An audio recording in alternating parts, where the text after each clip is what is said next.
बहू के मायके वाले तो कतई इस घर में नहीं रह सकते। क्या पूरी जिंदगी यहाँ बिताने के बाद भी मुझे मेरे ससुराल में इतना भी हक नहीं है कि मैं अपने बीमार पिता को कुछ दिन यहाँ रख सकूं और उनकी सेवा कर सकूं? काजल रोते हुए अपने पति विनोद से कह रही थी।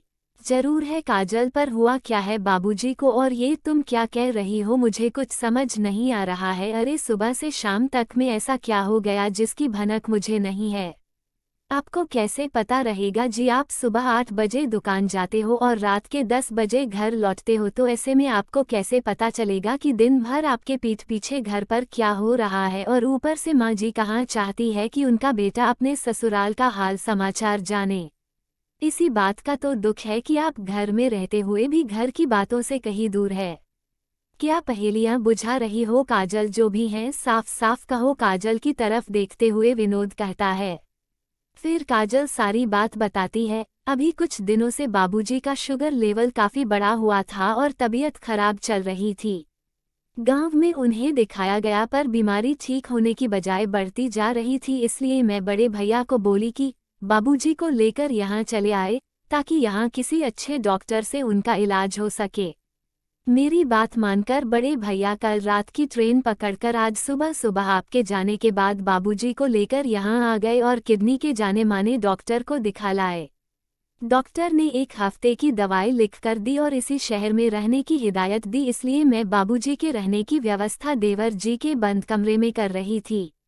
पर जैसे ही मांझी को मेरे बाबूजी के यहाँ रुकने की बात पता चली, उन्हें ये बर्दाश्त नहीं हुआ और वो मुझसे झगड़ने लगी, ये कहकर कि मैं इस घर की मालकिन हूँ और मेरी मर्जी के बगैर कोई इस घर में पनाह नहीं ले सकता। ऊपर से बहू के मायके वाले तो कतई नहीं।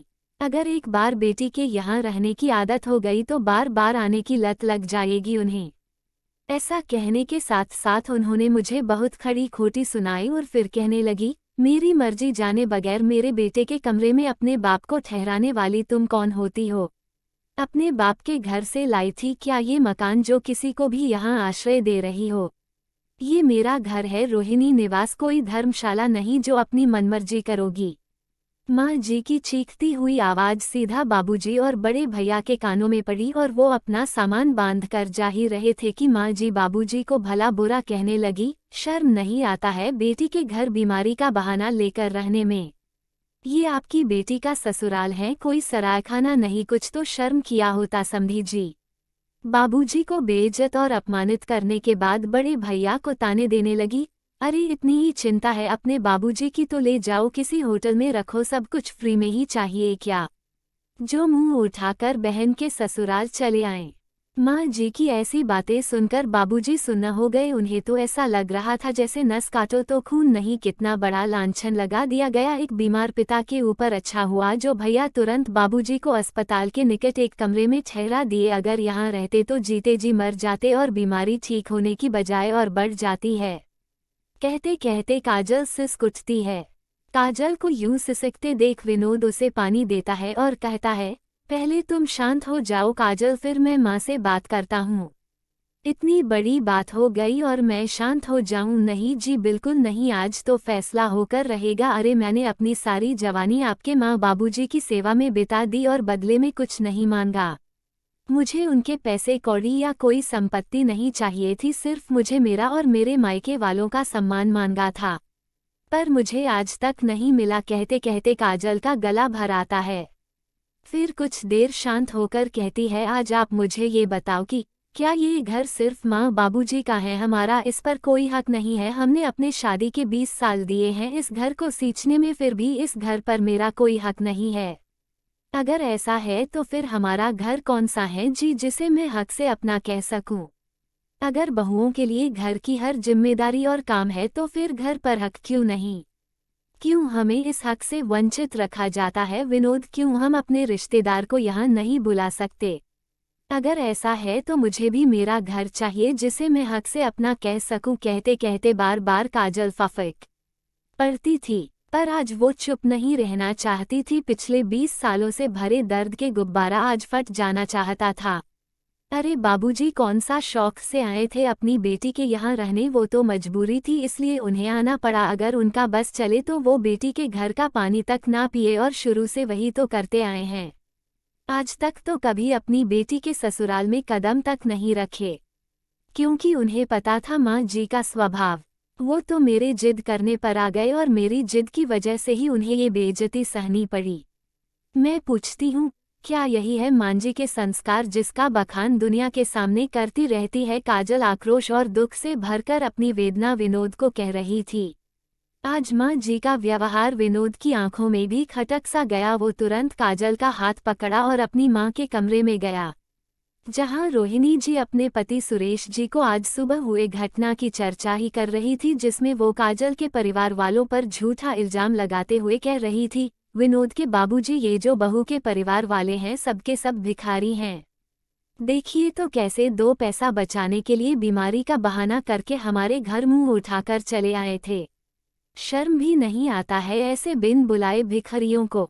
ऐसा कह ही रही थी रोहिणी जी की विनोद पीछे से चिल्लाता है, माँ आपको शर्म आनी चाहिए अपने बहू के बीमार पिता के बारे में ऐसा कहते हुए। आप ऐसा कैसे कह सकती है, वो भी बीमार आदमी के लिए। छी शर्म आती है मुझे आपकी ऐसी छोटी सोच पर। माँ वो काजल के जन्मदाता हैं, कुछ तो लिहाज किया होता उनका। और वे अपनी मर्जी से यहाँ नहीं आए थे बल्कि काजल ने बुलाया था। अगर यहाँ रुक भी जाते तो कौन सा अनर्थ हो जाता माँ?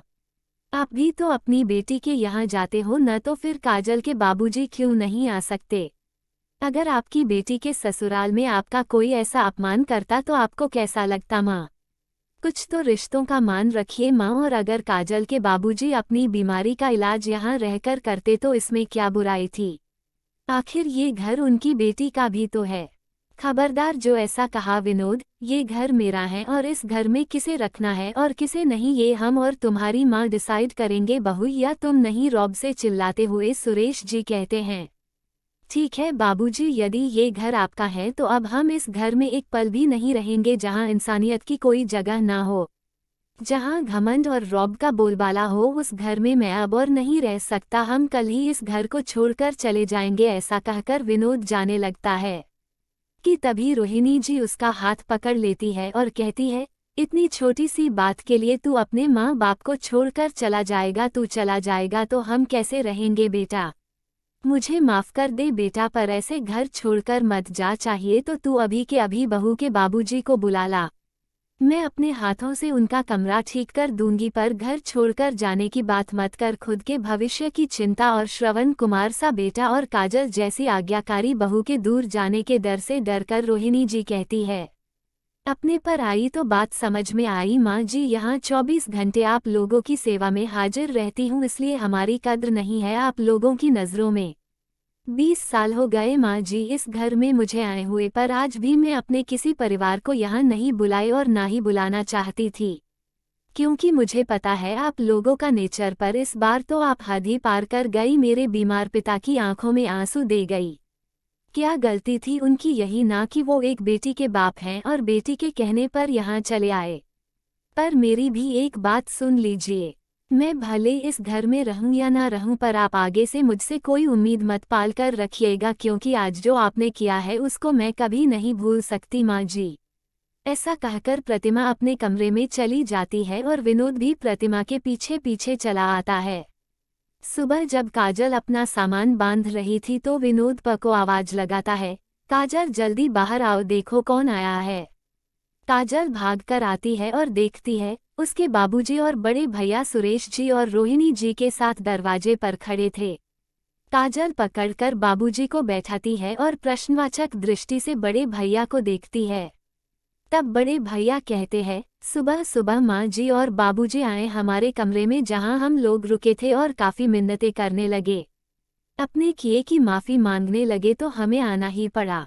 अरे बहू अब खड़ी ही रहेगी या अपने बाबूजी को अपने कमरे में ले जाओगी? और हाँ, इनका पूरा ख्याल रखना, इन्हें किसी चीज़ की कोई कमी नहीं होनी चाहिए विनोद बेटा। ऐसा कहते हुए सुरेश जी अपने कमरे में चले जाते हैं। फिर रोहिणी जी कहती है, समधी जी जब तक आप ठीक नहीं हो जाते तब तक बेझिझक आराम से यहाँ रहिए, आखिर ये आपकी बेटी का घर है।